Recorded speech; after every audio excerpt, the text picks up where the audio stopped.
Let's talk a bunch of different topics. How'd her career get there? This is a podcast with Lauren Asghari. Hey, everybody. Thank you for listening. Hit that like button, leave a positive comment, or hit subscribe to get alerted when new episodes drop. All of this will help keep the project going. Thank you for your support and enjoy the episode. This is the Lauren Asghari podcast, How'd Her Career Get There? And my guest today is Karen Barbour, who is the founder of the Barbour Group and also serves on the United States SBA National SBDC Advisory Board and also on the board for women construction owners and executives. Welcome, Karen. Oh, thank you. Thank you very much. Excited to have you be here. Really interested to learn a little bit more about your background and your company and kind of your entire journey. So let's kick it off. Give kind of a high level overview about the Barbour Group and how long have you guys been in business and what is your core business? So I started the Barbour Group in 2002 in March, and we are focused on surety bonds, which are construction bonds or any type of bond except a bail bond. And I've been doing bonding for about 39 years. I started out as an underwriter at the home office level for a national surety company. And then I worked at the branch level for a national surety company here locally. That was about 9 or 10 years. And then I was one of the first female bonding agents in charge of outside sales. And I did that for about, 9 years or so. So when I started my agency, I had about 17 or 18 years of experience and a book of business that I transferred over. And I started my business in Westminster. And I did it primarily because I wanted to change procurement in various states and on the federal level. And you really can't do that when somebody else signs your paycheck. Plus, I had 2 small girls and an aging father that I was taking care of, and I needed to make sure that he was taken care of and I had the flexibility. And I didn't want to have to keep explaining why I can't show up for work on time or why I need to take time off. And I just didn't want to be in defensive mode when I was trying to push my career forward. What is we're all going to learn something together here. What is, for folks that don't know, explain what a bond is and how that is relevant in construction. In the 1930s, the federal government passed a law called the Miller Act. And the Miller Act says that a contractor doing business at the federal level needs to provide a bid bond to guarantee that his bid is a valid bid, that he's been pre-qualified or she has been pre-qualified to bid on jobs of this size and has the financial wherewithal to prosecute the award should they be awarded the job. And they also decided, well, if you then have the award, you need a performance bond to guarantee every term and condition of your contract. And you need a payment bond to guarantee that all of your subcontractors and vendors and laborers will be paid. And that was necessary because you can't lien a public job. So now you can lien a payment bond if you're not getting paid by the general contractor. The states liked it so much that they enacted the Little Miller Act. So now all the states follow the federal law. And then the banks liked it so much, they have adopted it. And owners and developers like it because they're being actually maybe required by the banks to have these bonds in place to protect their stakeholders' money at the bank. So because of that, my career was born, and it's individual surety law has been around since the Bible. And then, in terms of guaranteeing freight on ships, and you have the Lloyd's of London approach to guarantee certain transactions. But in America, we enacted it through the Miller Act, and it's now codified in state law and in federal regulations. So if I'm summarizing it down and I know it's more complicated than this, but if I'm summarizing it down, it's a way to make sure that in federal or state contracts, it's insurance policy to make sure that they get paid, basically. Yeah, it's not insurance, right? It's a 3-party contract. It's very different. It's more akin to a bank line of credit. The owners of the company, if they're a small business, generally have to personally indemnify, like they would have on their bank line of credit. And if they fail to perform and the surety company has to step in and complete the work at any cost, they're going to ask the indemnitors to pay them back. Gotcha. And if they can't pay them back, then in some cases, the surety companies will issue a 1099 loan forgiveness. So it's not truly an insurance policy, it's a guarantee. Gotcha. Okay. Really interesting. I learned something new today. I didn't realize that. Thanks for We sharing. also do other types of bonds, license and permit bonds, court bonds, fidelity bonds. Yeah, there's many types of bonds, loss security instrument bonds, ERISA bonds, probate bonds if you have to, be bonded for the estate to handle the money, guardianship bonds. So we write all of them, and we do it across the country and in Puerto Rico. Wow. So when you were, let's jump in our time machine and go back a little bit to when Karen was growing up. When you were a little girl, were you thinking, I want to grow up and be in the bond business? No, I mean, in the 60s, there were no real career opportunities for women. In fact, it wasn't until 1988, the 100th Congress passed a House bill, the HR 5050, which gave the women the right to get a loan, a commercial loan without a male cosigner. That was 1988. So I didn't really grow up with the ability to think that I could have my own company without a man by my side. And that wasn't too appealing for me. So I majored in Cold War politics. I studied Russian history, Inca civilization, political science.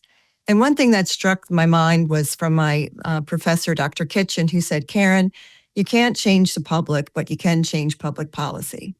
And I've always thought that was a very interesting thing to say to me. So ever since then, I was very interested in law, and I was going to go to law school, but I opted out of that. And I looked into the surety world. But as growing up, my brothers had so many options of being anything they wanted to be, and mine were very limiting. And I just didn't like that. And so I thought, well, what can I do? And when I graduated from college, my other option, since I studied Cold War politics and and political science, I thought it would be great to work for the federal government. Maybe I could be a spy down the road. I could get to travel. But in 1984, Ronald Reagan kind of entered the Cold War, and the federal government just wasn't liking my resume too much. So I had to, it's like an injured football player. Where do they end up? They end up in the insurance industry, right? So that's kind of where I fell into the cracks. And I decided, well, I was grateful for the opportunity because women didn't get many opportunities back then. And I thought, I'm not going to ruin this, and I'm going to learn everything I can. I didn't take any math in college, and what I was entering into was all math. And they said, listen, they don't teach this accounting in college. This is percentage of completion accounting. You're not going to know about it unless we educate you on it. So that's what they did. And I loved it. And it was like useful math to me. I could understand it. I hate the term financial literacy because it just seems very daunting, but useful math, I could, that was fine. I could apply it. And now I'm, 39 years in, I'm pretty good at what I do. So, yeah. What was some of I'm going to circle back to several things that you said there, because I think some of them are so important to kind of dig into a little bit more. When you were a kid, what were some of your personality traits? Like and you said that you had brothers. Where did you fall? Older brothers, younger brothers? Where did you fall in kind of the birth order? And what were your personality traits as a kid? I was the baby of the family. My oldest brother is about 8.5 years older than me. And I had a younger brother who was about 4.5 years younger. And my dad was a World War II vet, and he had PTSD. He was a Bronze Star recipient. My mother died of cancer when I was 11. And then my other brother, the middle one, he died. He went to Loyola High School in Maryland, and he died the year later. He was a sophomore in high school. We don't really know what he died from, either an aneurysm or meningitis B, but it was in one day. And so I had to be quite resourceful at age 12. I had to cut the grass. I had to do the laundry. I had to make sure that the bushes and hedges were taken care of. As a child, my mother probably loved me enough to last me my lifetime in that short amount of time. And I didn't want the house to look like a dead person's house. And I couldn't rely on my father because he had a grocery store and worked, and he had PTSD, although we didn't know that's what it was back then. So he wasn't quite motivated. And I just took it. I loved it. I loved stepping in the shoes of my mother and doing what she did and what she taught me and just keep trying to get it better and better because I just wanted the house to look good. I didn't want it to look like that. And I cleaned it and I did my own lunches. I learned how to cook.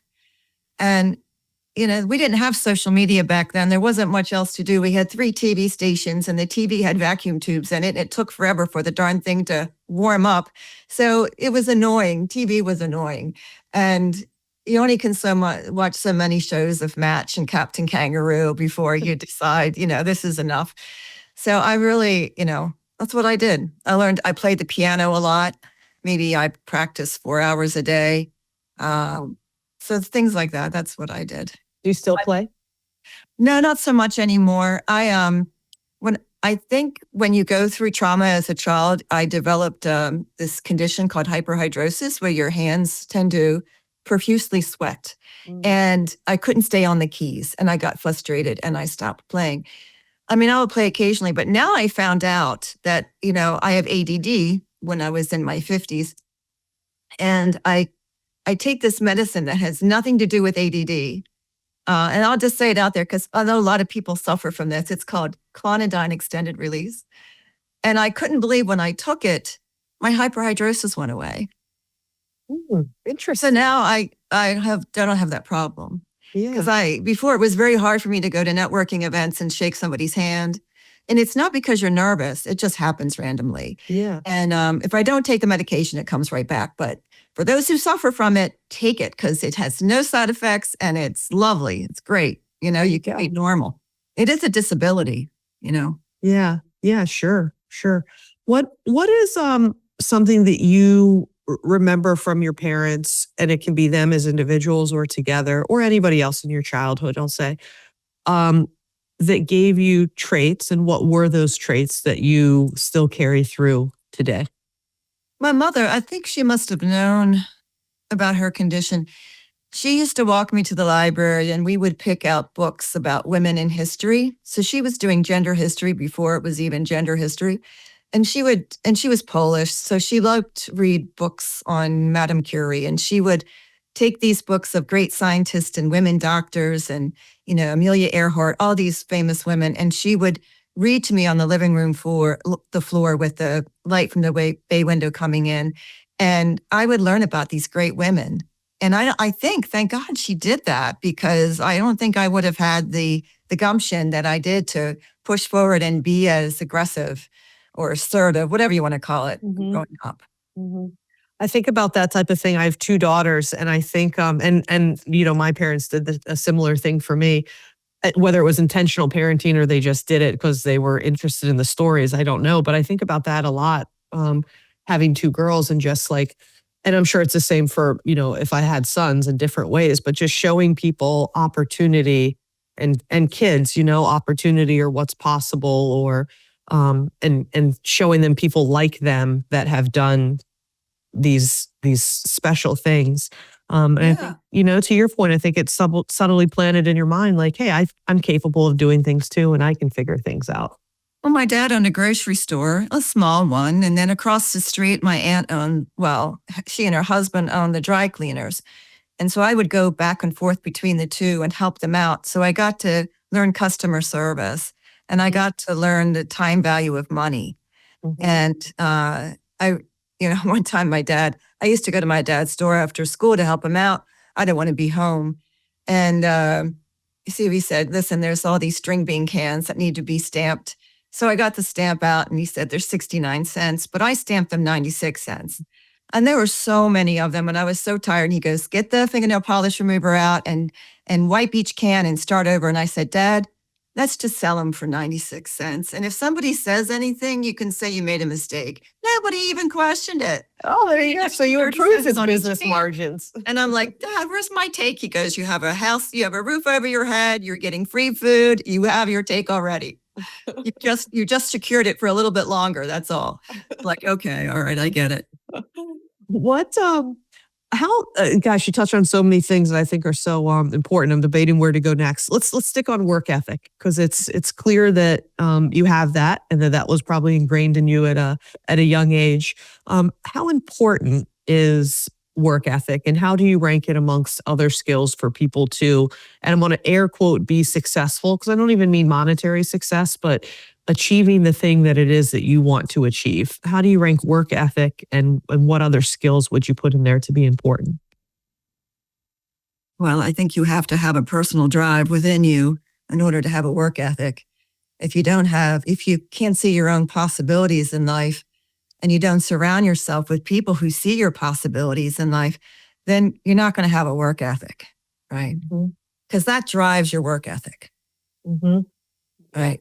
If you know that people are going to depend on you and you have the wherewithal to help them, your work ethic is already instilled in you. You don't have to question it. You just have to make sure you don't let people down, that you stay consistent in your behavior and you have a sense of urgency. Yeah. My mother was very industrious. So was my father. My grandparents were from Poland and from Italy. I didn't know them. But when you're a firstborn American, you have to work really hard.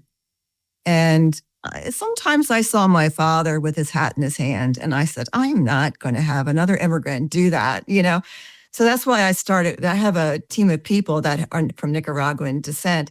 And I thought, I'm going to try to bridge the community here. We were getting a lot of Hispanic contractors asking us for help. And it's very expensive because the education and training is more. They don't have bonding in their country. The contract language is not anything remotely the same as it is in their country.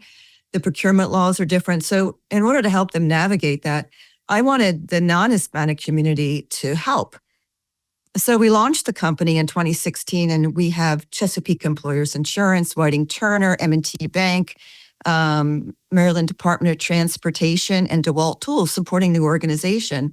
And we help our members. I think we're the only organization that actually takes the money that we get and we help pay for things that our members need, like financial statements, consulting time, IT help, whatever they need to get their cost accounting system up.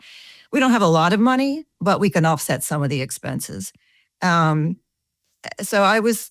even though I don't speak Spanish and I'm not Spanish, I just find them very similar in culture and work ethic to how I was raised. My parents were religious. They were very tight with community. Polish people and Italian people usually stuck together. And we're big foodies. We love food. The Polish food's not, I have a little trouble with Polish food, but the Italian food was great. The Italians make up for it. They made up for it. Yeah. So I guess seeing that play out as a kid, and then I started when I started my company, I wanted to help children in Maryland because the last thing you want to do in life is feel sorry for yourself. I could have easily gone down a different path. I could have made all sorts of excuses for myself. But so I said I wanted to help children in Maryland. And I kept, when you think it, say it and write it down on paper with pen, it happens. And so 2 weeks later, the Muscular Dystrophy Association knocked on my door and said, would you help children in Maryland with neuromuscular diseases? And I said, oh my gosh, this is really powerful putting this stuff on paper. I better watch myself. So sure enough, I said yes. And then I was like, they said, well, we want to get the police come and they put you in handcuffs and they take you to a restaurant and you have to stay there until you raise $3,000. And Gina Clark was the representative back then for Maryland. And, she was such an integrity knot for me. And so I said, no handcuffs, please. I can't go there. But I went to the restaurant and I raised $7,000. My clients were like, how much to keep you there? By the end of I think the fourth year, I was raising $21,000 or more. And so they asked, could you step it up? So there's a client of mine, Lee Gaines and Company in Reisterstown.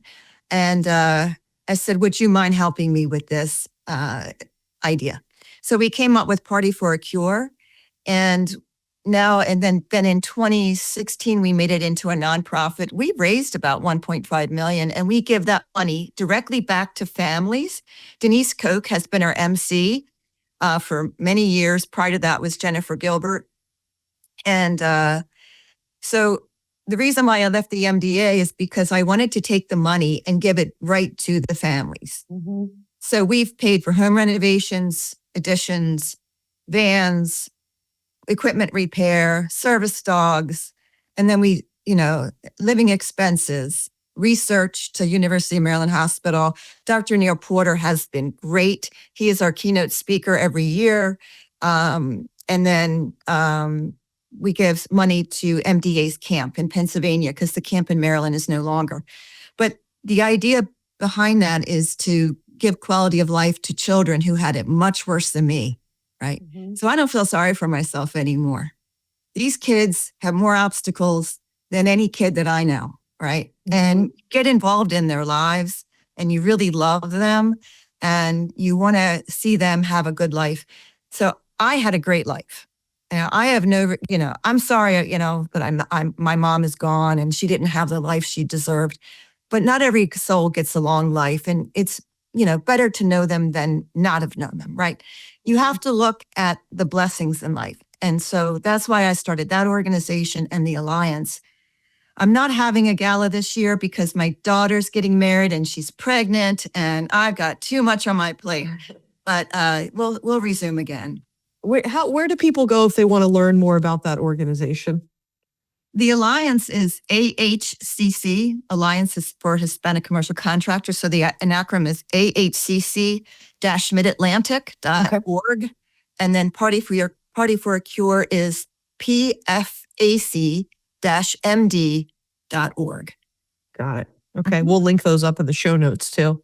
Yeah. I mean, we're really happy about that. I mean, we want to give back to the communities we serve. And, we don't want anybody to be without if we can try. I love that. And obviously credit to you for not only taking the initiative on that, but I love what you, and you didn't say it in these words, but I feel like it's really what you were saying in your heart was the gratitude component of it, right? Grateful for what you have and therefore wanting to give to others that maybe you're not as, and I say fortunate, but on the spectrum, right? I mean, perspective, I guess. Where, and you said something earlier, you weren't, I'm paraphrasing, you didn't say these exact words, but you weren't going to be a victim. You weren't going to make excuses. You were going to turn your circumstances into fuel to do something positive, right? For yourself and what you aspired to do in your life. I'm trying to think how to ask that question. People can go both paths, right? You could have gone an alternative path and you didn't. What is the differentiator when you get to the fork in the road of choices that you can make to take something that maybe could have sent you down a different path and turn it into something positive and turn your life into something positive? What's the difference between you and somebody that takes a different path? Oh, I think you have to forgive people. Unfortunately, my father said, my brother went to Brown in Columbia, full ride, very smart man. And when it came time for me to go to high school, my dad said, you don't need a high school education. 8th grade education is not for you. Nick, mind you, he was born in 1918. I forgave him. I think kids today, they take everything that comes out of their parents' mouth as if it's a dagger. And then they want to alienate themselves from their parents. I'm not saying that's wrong. I'm just saying that wasn't me. And I took care of my dad since I was 12 years old. I had to pull him out of bed. I just didn't hate him.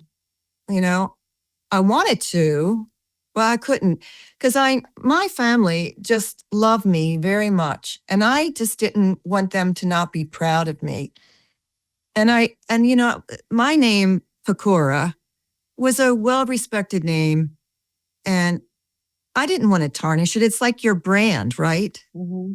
And my mom used to say, 2 things people can't take away from you is your name and your education.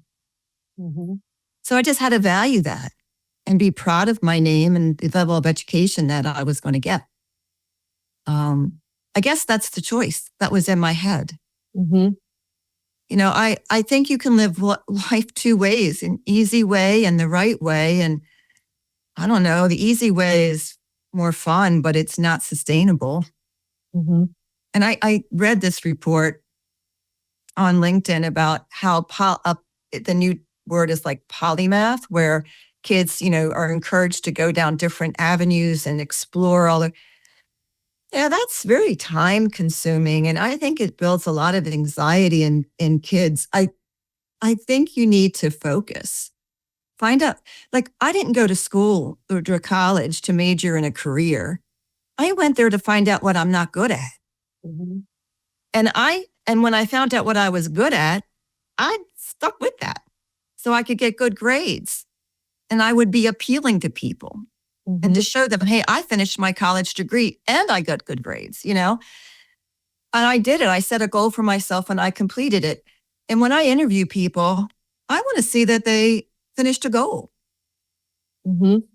You know, Yeah. if you embarked on something, even though it's painful and you don't think it's right for you, finish it anyway. Mm-hmm. It does get better. College sucks in the beginning, you know, but it gets better. And it's the same with your career. And I think even Warren Buffett said it recently. You got to stay focused. If you want to make money in your career, find out what you're good at and Mm-hmm. stick with that. If once you're good at something and you have a solid base, then okay, you know, maybe dabble in something. Mm-hmm. But distractions are very costly in life. What's the one thing that you, if anything, because some people have something and some people don't, from a professional standpoint, that looking back, like what advice, beside, I heard what you just said about, you know, find your thing. What like advice or what experience did you have that if you could tell your younger self you would do differently, or gosh, I wish I knew this X amount of years ago? I think you have to step through the fear factor. It's always better on the other side. And you can let fear prevent you from doing everything you want. My biggest regret when I was at Loyola, I was offered the application for a Rhodes Scholarship. And I was too scared and didn't do it. Scared of what? Fear of leaving my dad for a year, fear of trying to figure out how I'm going to pay for this overseas because my dad is not going to be able to have the money for that. How am I going to live? You know, it's a new place. I'm not going to know anybody. What's going to happen to my dad? Am I going to come back and he's going to be gone too? Because he had depression. And I had too many things, so many rackets in my head. And I just couldn't believe that I just let that control my process. So if you were sitting in front of, if you were sitting in front of you now, coming to you for advice, you would say, take a Rhodes Scholarship, go for it. Yeah. it'll be okay. It'll work My itself dad out. lived to 90. Of course, take it. The beauty of hindsight, I suppose. And if you fail, so what? Come home. You know, it just because, you know, you didn't succeed in what you chose doesn't mean it was a failure. But I would have loved to have, because I think you know, life is meant to be. I have 2 girls, you know, I love them dearly. I can't imagine life without them. So it is what it is, you know. Yeah, sure. Well, touch on the failure part a little bit, because you know, in just talking with people in the business community and, you know, people that might message me after listening to episodes on this podcast, like failure is something that, for me, and not that I've failed more times than I can obviously count. I don't know if I've ever been crippled by it. So it's kind of hard for me sometimes it's not a natural thing that my brain goes to of like not trying something necessarily because I might fail.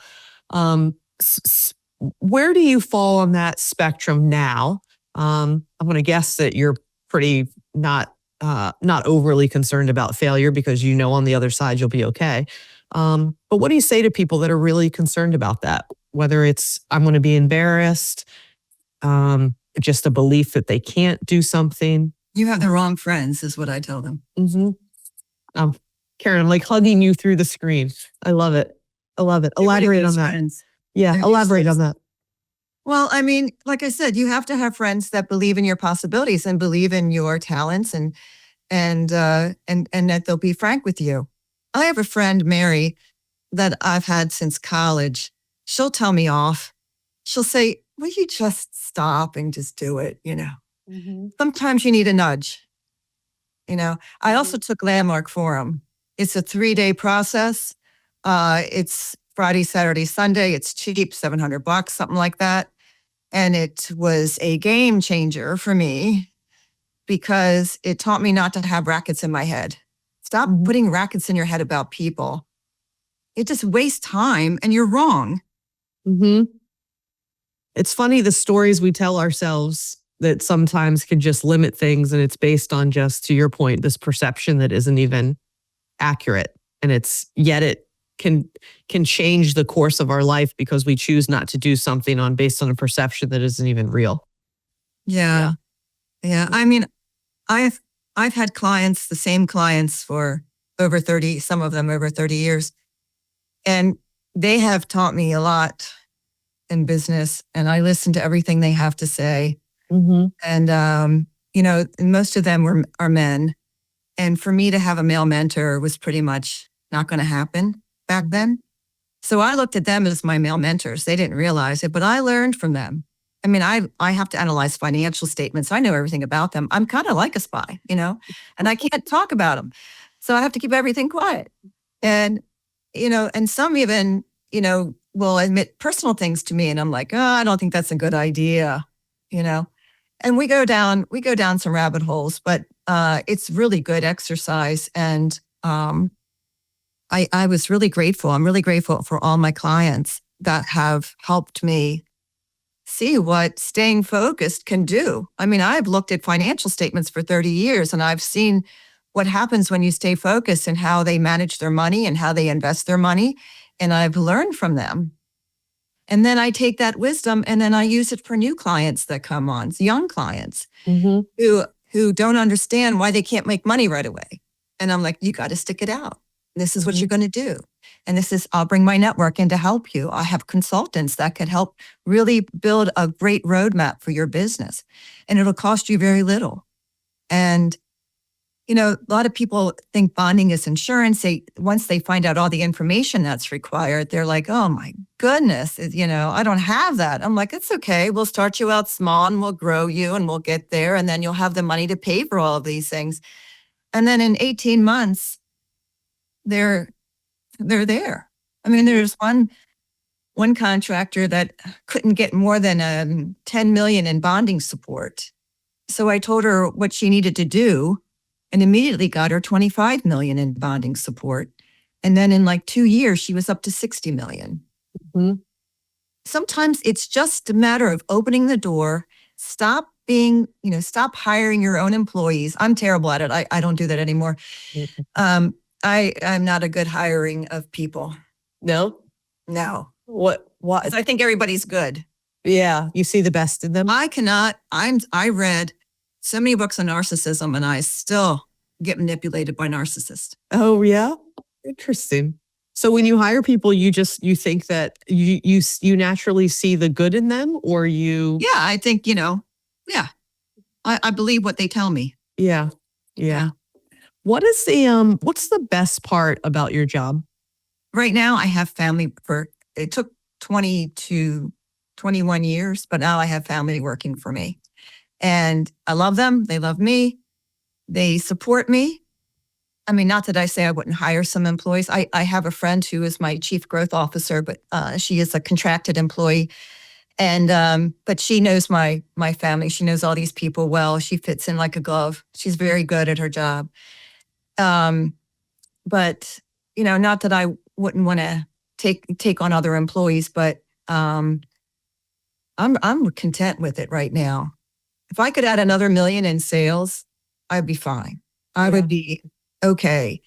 For people out there in our audience that's listening that do own a business, elaborate just a little bit on the contracting or not employee side. Is the reason that you do primarily like contractors is because if you choose poorly, you're able to adjust quicker? Uh, I like working with contractors. We deal with all types: general contractors, subcontractors, suppliers, installers. But I mean, you like it more than hiring employees for the, Oh, I'd rather deal with my clients, than hire employees. yeah, gotcha. Yeah. Gotcha. Okay.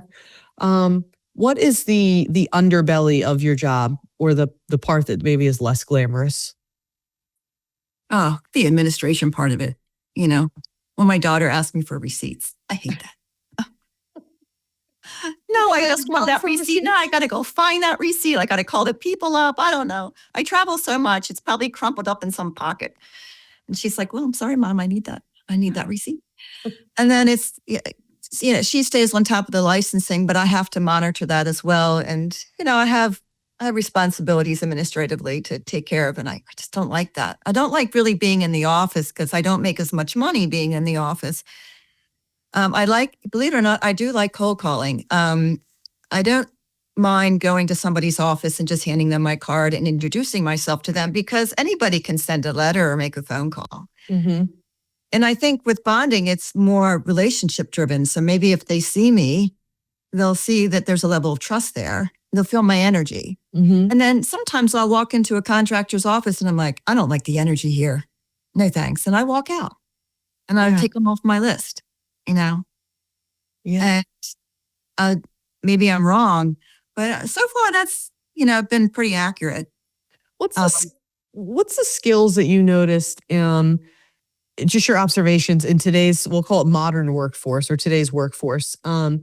What are the skills that you think younger people, maybe earlier in their careers, are lacking the most? And what do you think they're really good at? Back in the 60s and 70s, the adults really labeled us back then, saying we didn't have the work ethic they did and we were dreamers. And I think every generation has that of the next generation coming up. I don't want to categorize youth in a bucket. Mm-hmm. There are some kids who just know what they want to do. There's some kids that are lost. Unfortunately, we didn't have the drug epidemic growing up that is here today. There were drugs, obviously, but they weren't like they are today. And so I don't want to lump the youth in a bucket.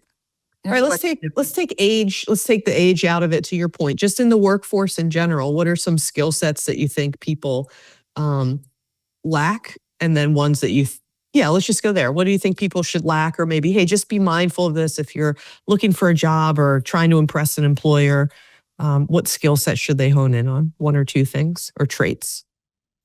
Well, I'm not the best, but I would say watch your diction.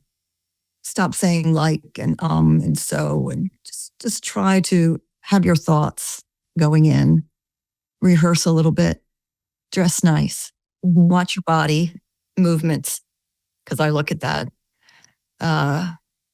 And make sure you present yourself well. You've got all you have your resume and your documents ready, and just be like, make it appear as if you were really looking forward to coming to see me. Yeah. Mm-hmm. Engaged. Yeah. And let me know what you're doing in the community, what people you know, what groups you know. What's your favorite hobbies, so you can round yourself out and not be a number to me. Mm-hmm. Because I don't want to say, this is my 5th interview. Right. And put you as number 5 down on a piece of paper. Make sure I put your name down instead. And don't be so sensitive with my questions. I'm not going to violate any HR laws, but I'm going to ask some questions, and you can't take them personally. Mm-hmm. Yeah. I like that a lot. I think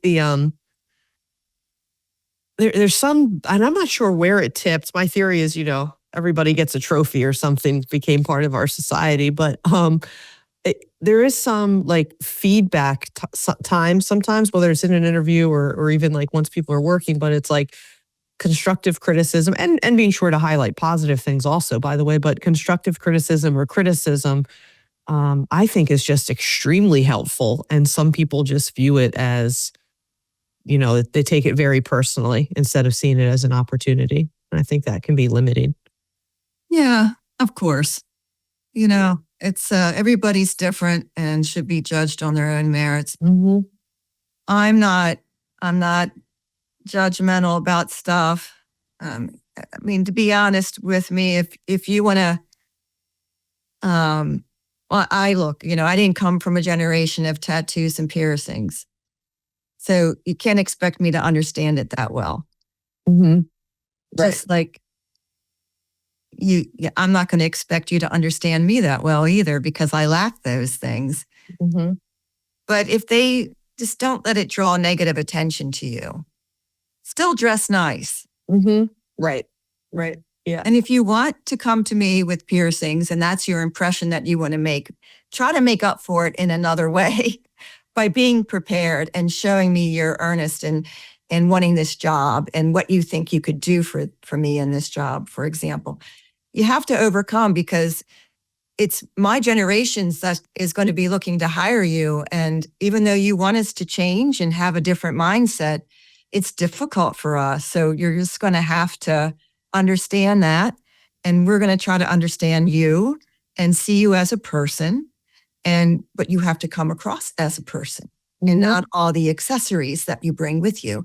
Like, I don't think I would like it if somebody came in with a load of jewelry on.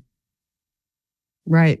Yeah. Well, and to your point, I think it's about also finding the commonality of the engagement, the work ethic. Show me you know my business. Show me you know my industry. Show me how you're going to provide value to things. And to your point, that probably can overlook that. I mean, that is probably, as a business owner, the most important thing that then has you overlook any other initial impressions that you might have, right? Not you, anybody. Yeah. Well, don't get me wrong. I love jewelry. I mean, I love to wear it. But I mean, I've seen people with layers and layers of necklaces on and 16 earrings on each ear. I mean, look, it's an interview. I mean, I always feel like when I tell contractors who come to me, I tell them the only piece of clothing your company wears is your financial statement.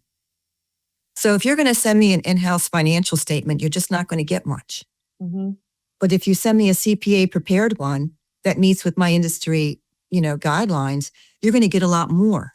Mm-hmm. And it's the same about people.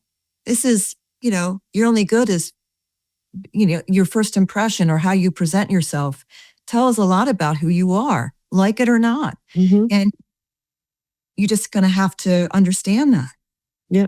Yep. How, I have one more question. I want to get to rapid fire that's totally unrelated to what we've talked about so far. But before I get to that, is there anything that we haven't covered or anything that you want to touch on before I get to my final question? There's there probably is a ton. I mean, that the third law of physics applies to life. When you unearth a lot of good, just know you're going to unearth a lot of evil at the same time. And when you become successful, you will be under attack. People do not want you to succeed once you step into their sandbox. And I have been a victim of that.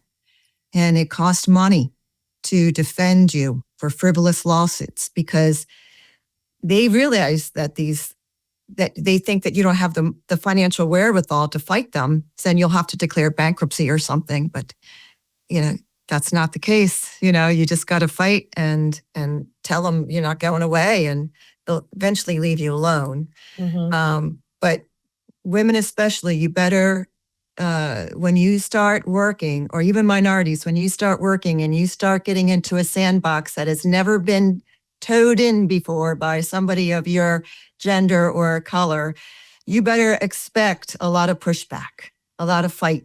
And if you don't have a legal defense fund stashed away somewhere, you are not being responsible to yourself. You better have a bank line of credit to draw from to pay for those legal expenses. Yeah, that's good. Yeah, go ahead. Because you can make a lot of money and you can take money away from people. They don't like it. Mm-hmm. You want to be a game changer. There's a cost with that. Mm-hmm. Yeah, that's great. Like internal, firsthand perspective from your direct experience. That's wonderful information to share. I started a new political party called the National Small Business Party. I wanted to give small business a voice in Congress because all the politicians say, hey, we're the backbone of the country, but we don't have a spine in Congress. We have a hard time even finding out how to determine our own size standards. There's a lot of information that is put on us that we have no say over it. For example, set-aside programs, the 8A program, which is a minority program for federal contractors, they limit, how big you can be into that program. Small business has no say in that program. It's very limited if we do. And I think, I've looked at, I've read off 55 platforms of the federal government. There's 55 parties. I'm to number 56.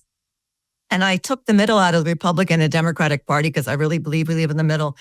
And I found out through data research that about 78% of entrepreneurs are Republican, but they don't vote their party line. I think I'm stating the statistic right. You can read up in my platform if not, it's in there. Yeah. But and I figured, well, why not have a party that captures the sentiment of small business? So politically, I just see that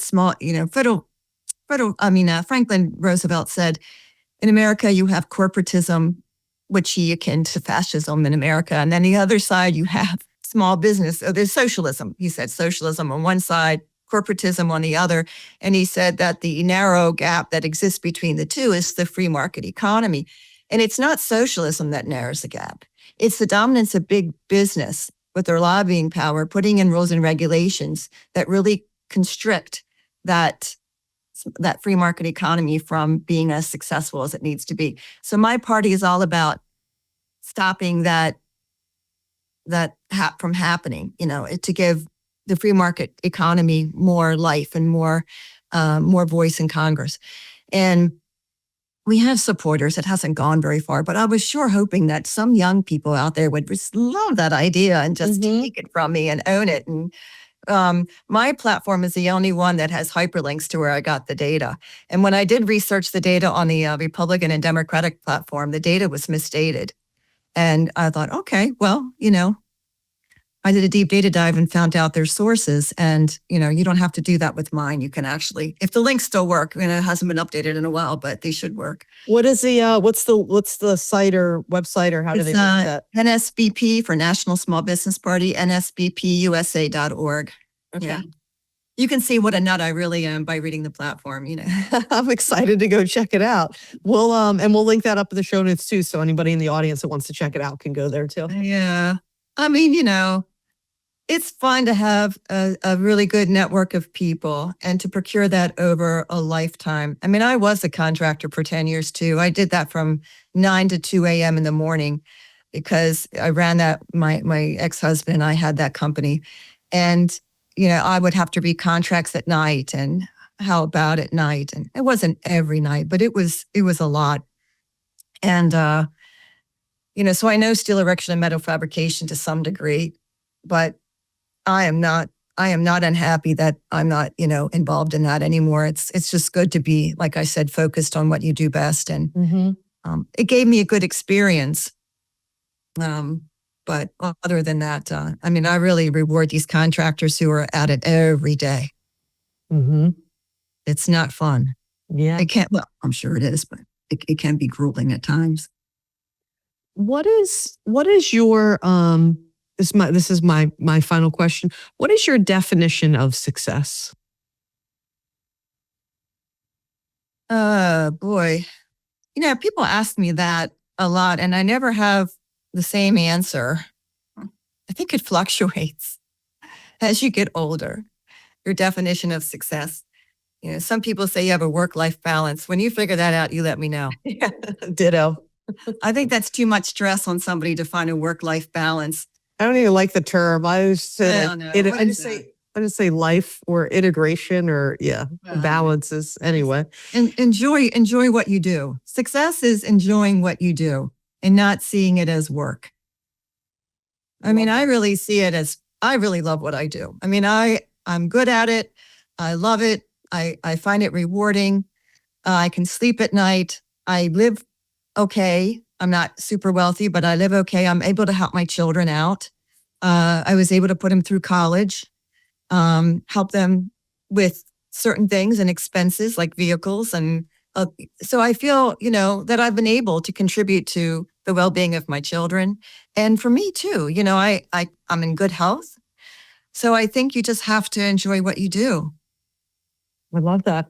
I have to make money too. So don't think that money is not important to me. This certainly is, because I want to invest it and I want to give back and I have things to do with that money. But I don't, it's not my sole focus, but it is a big part of the focus. Right. Well, it gives you options to do those, to do the things, whether it's giving back or providing for yourself or your family. It's not a dirty word, it gives you options to do things. It's a good word. Yeah. Yeah. But women, don't worry about work-life balance. Just, take each day at a time. If you had a good day, put it on a calendar with a star, and then look at the calendar over a month and see how many stars you have on that calendar, how many good days you've had. And if you can muster a smile each day, it's a good day. I love it. I love that. To women in general and to men, relationships need to be easy. If they're not easy, you're in the wrong relationship. Mm-hmm. But that's just letting you, that's my opinion. That's my POV, as they say, right? But, it's a good visual to do a calendar and put a star on it for each day you had a good day. And then you see over a month how many good days you've had, and then shut up about it, Go on with life. Don't worry about the days you didn't have a good day. Yep. Focus on the positive and showing gratitude. Yeah, I did that for a while just to get me through you go through tough times in life. There's no doubt. Mm-hmm. Life is not easy as you get older. It just gets harder and harder, more complicated. Yeah. I was listening to something the other day. I can't remember what it was, but the person on the other side was saying, nobody gets out unscathed, which you haven't lived life if that's the case. Right. I have several totally unrelated, not several, it's like 7 or 8 rapid fire questions. So just either or. So we'll run through these and then we'll wrap up. Ready. All right. Grass or sky? Grass. Pen or pencil? Pencil. Beach or mountain? Oh, beach. Brick or stone? Stone. Go to a movie, watch at home? Watch at home. Astronaut or deep sea diver? Oh, I can't stand heights and I don't like fish. You're sitting that one out, neither one? Okay. I'm at the beach looking in. I'm not going in. Sun or moon? Oh, the sun. And last one, for the Super Bowl, Chiefs or Eagles? Eagles. All right. There you go. Karen, thank you so much. I really enjoyed this conversation. I feel like I could just sit and talk with you for hours. I found a lot of what you said to be not only very thought-provoking, but just very interesting in general. And I appreciate you sharing your story. Oh, well, thank you. I do like scotch, and you're close by. If you ever want to meet up for a quick drink and a conversation, you let me know. All right. I might take you up on that. This is the Lauren Asghari podcast, How Did Her Career Get There? And again, my guest today is Karen Barbour of the Barbour Group, and we will see you next time. Thank you again, Karen. Thank you so much. Let's talk a bunch of different topics. How her career get there. This is a podcast with Lauren Asghari.